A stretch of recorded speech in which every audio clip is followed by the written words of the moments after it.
You have a Montessori school.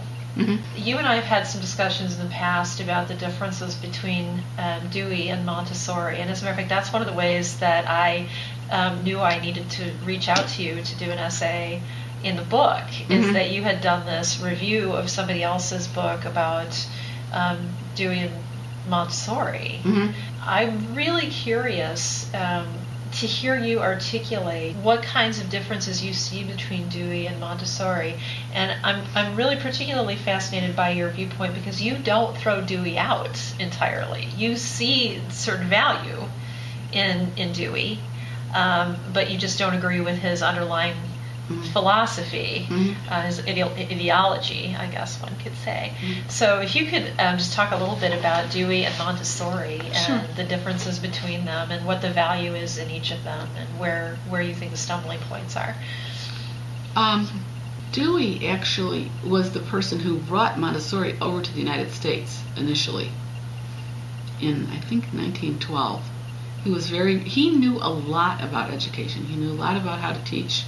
Where he fundamentally disagrees with Montessori and with me is that his aim is to prepare somebody to be socialized, to be assimilated into the group.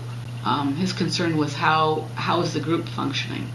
He's at core very collectivistic, and you can see that in his Pedagogic Creed. All you have to do is ever look that up. Montessori at core is an individualist. She thinks that the purpose of education is to help each individual child flourish, whoever they may be, and the entire system of the Montessori method is aimed at the child following his own path of education.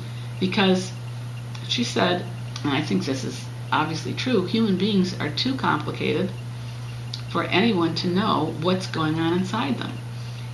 It's almost, the analogy is, if you're going to grow sunflowers, okay, you've got 10 seeds. You don't know what the potential of each one of those seeds is. It's a mystery. It's too complicated.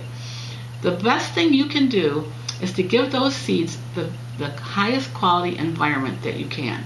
The best soil, the best water, the best sunlight, the best fertilizer, so that they can actualize their maximum potential.